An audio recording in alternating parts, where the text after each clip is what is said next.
Wholeness, beautiful beings, welcome to Notes of Nara. My name is Naja Rashida, and may this message find you well and whole. This is a continuation of the series called Creative Life, where I discuss my creative processes with you for the month of March. As you know, I am embarking on this new journey. I'll be leaving behind my current teaching job, leaving behind my car, my apartment, all these things, really big shifts and changes right now in my life. And life is very full. I've got a very full plate, very blessed, but it's been a challenge to balance it all. But with this, I'm also allowing myself to create this energy vortex where every day, no matter how small, I'm embarking on my creative path. And so the topic today is, why do I draw in black and white? And I'm probably gonna put in the clip here. And please excuse the noise. I live in an apartment complex, so there's life surrounding me. There's children laughing, adults, talking, and birds chirping. But yes, what really inspired me to get into this abstract black and white design, if you will. And this video is going to lead right into Friday's video as well, which I'm really excited about. I'll say, gosh, I started getting into artwork. Well, I've shared this before. My mother is an artist, college educated. She got, I think, her degree in actual art. That's her background. She can do anything. My mom's, when it comes to creativity, she's one of the most creative minds that could surround me at such a young age. I mean, this woman dibble-dabbled in community service and community-based activities growing up when we lived in New York. From, throwing a whole Black History Month production. She even, which was, I find quite hilarious, she even took on the role as a music teacher for a while. And listen, my mom, she played a couple of instruments in the past. I think she played the flute, but anyway, she's just, whatever she touches, as far as her artwork and her creativity, she can just make it into things. And from oil painting, I've seen her, she had a collection of portraits, and I remember she painted a self-portrait of herself. She would also do some abstract black and white art, and so I was exposed to that very young. And her pieces, those black and white pieces, really inspired me at a very young age. They looked very odd, and she called them something God, or something hands of God. I don't know. It was very, very interesting growing up with her, and so my exposure to the art world was, like I've mentioned, very young. But I leaned in more to performing arts and music and performing on stage than anything else. But it wasn't until my mid-20s I started working in healthcare, and I just had this draw to start drawing with oil pastels. And so I showed you guys early clips of my phase when I was really into color, pops of color, and learning how to manipulate, I would say the motions and the movements of how color can express itself when you're using oil pastels. And so with black and white art, it all started with doodling. I doodled and doodled and doodled until the cows came home. Like, I would just, on downtime, working really 12-hour shifts is very difficult. When you're working in healthcare, you're not constantly on your feet. Well, no, you are constantly on your feet.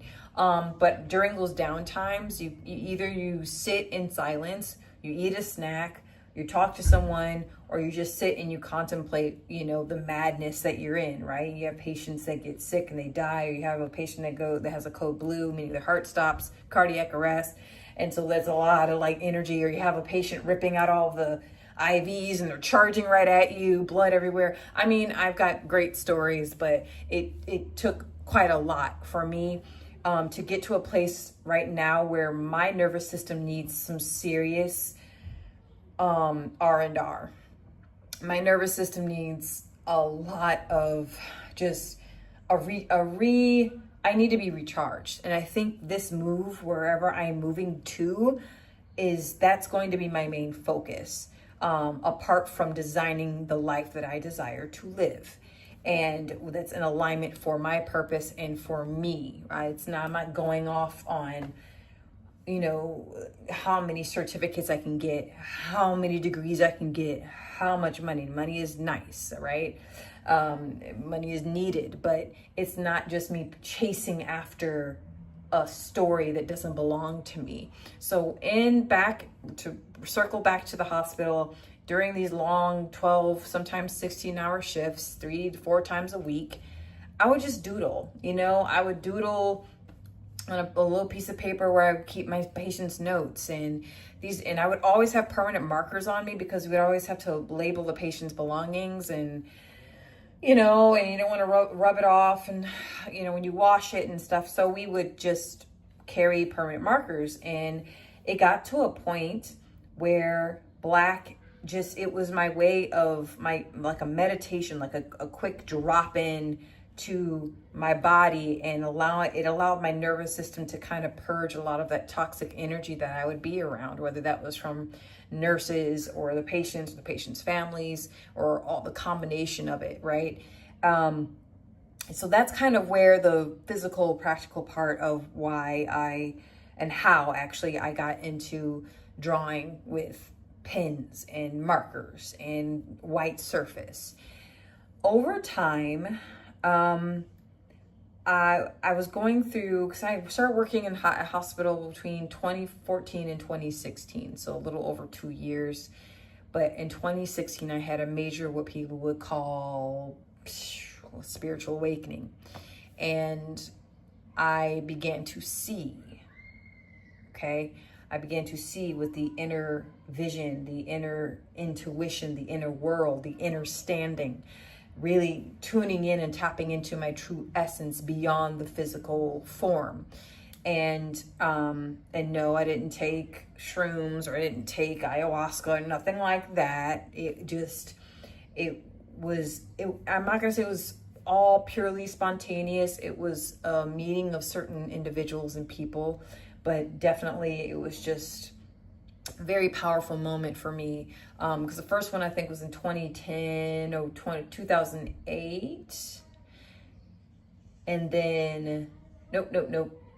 Yeah, it was 2008, and then the next one was 2016. And it played a huge role. And so with my inner eye, I was seeing beyond the physical, and what I would see is this bright, beautiful white light, or this black tar gunkety goo. And I would see it on my patients, I would see it on my family, I would see it on myself, the light and the shadow. And that's a concept. You can call it duality, but I'm a kind of I move, between different belief systems. And, because we're all interdimensional. We're not just one-dimensional beings having a human experience. We're interdimensional. We're multidimensional. We got a lot going on. And so with this black and white abstract thing that I was experiencing during my spiritual awakening really had a profound effect on me. And so my artwork now has grown into this beautiful practice. I have hundreds of pictures at this point, all different sizes. And the thing is that now I would call myself an artist at this point. I have quite a few, at least a few hundred, that I have to go through and organize and see what I'm keeping, see the pieces I want to let go, because I find that you want to keep a catalog or an archive of your early work or your sketches. But at the same time, I free draw. So I do it all by freehand. I don't sketch out most of my work. The drawings that you see especially the petal drawings, the flower drawings are all freehand. I don't, prepare those. They just intuitively flow with that. But then I also have drawings where, yeah, I would have to take a pencil, especially if it was an image of an animal. Like, for example, I'll pull this real quick. Something that is, like, for example, this is, I think, one of my oracle card drawings here. Okay. And so, yeah, I would take my time and I would have eraser and pencil before I would take the pen or the marker to it. But with my petal drawings, those are just deeply meditative, and it takes me much longer to finish. I mean, it takes quite a long time to get to complete my projects. Hence, given that I'm working a full-time job. So this whole black and white concept I feel like we live in a colorful world, right? Life is colorful, but how we operate in it is so split. And this is a truth that we avoid. Like, we try to convince ourselves that we see ourselves in color, that our eyes tell us that we see existence in color. We engage with each other culturally and socially in color, but that's not how I think is the truth. Because why, if we truly saw and embodied the color that surrounds us and that's within us, why are we so divided? Why is everything so black and white and so left or right or, up and down? It's very dualistic here. Men, women, right?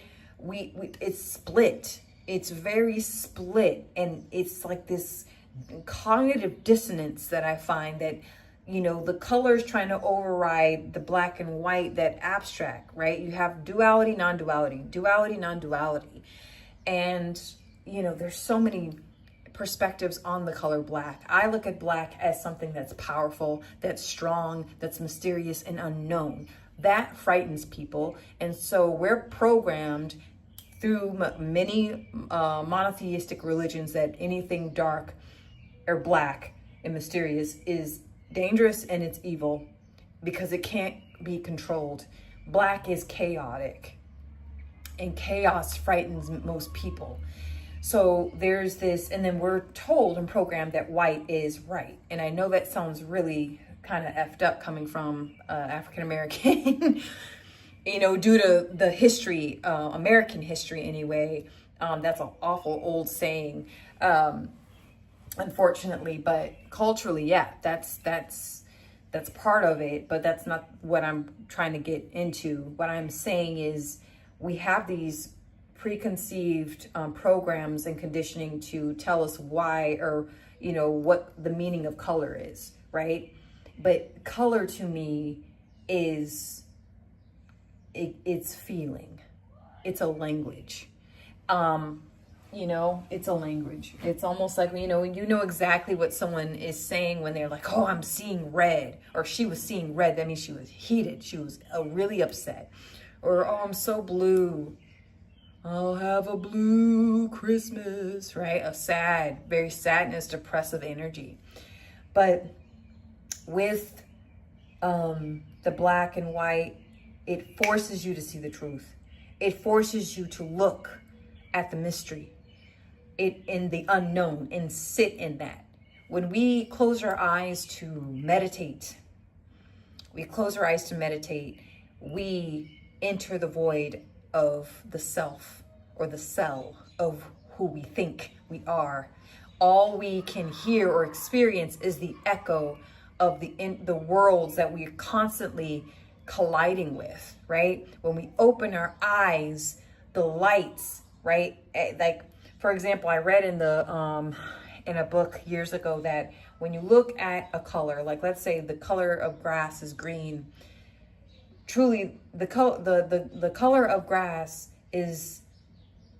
it's how was it worded? It was everything but the color green. That's why it's green. Or you look at the sky, it's the color, it's everything but the color blue. That's why it's blue. I know that's kind of a weird way to look at it, but when we open our eyes to light, to white, it's known, it feels comfortable, it feels healing, it feels soothing. Sometimes it can be misleading. I do believe in that there is a thing called false light, where you have, I see an image of an angel with beautiful white wings, but then their fingers are crossed behind their back, right? And so not everything that is white and not everything that is known and right in front of you is correct and is in alignment. So it's that black and white duality, that abstract concept in my art, it forces you to sit in that, to sit in the known and the unknown, to feel comfort in both eventually, that they both, it's almost like yin and yang, right? That symbol, a universal symbol, it's no, you look at it and you can tell again, the color and lack of color speaks to you, okay? Space and sound and colors and shapes speak to us. How the geometric layout of your living compound, your home, speaks to you. The color of your clothing speaks. The metals that you wear to adorn your body speaks. The stones that we carve out of the earth speak.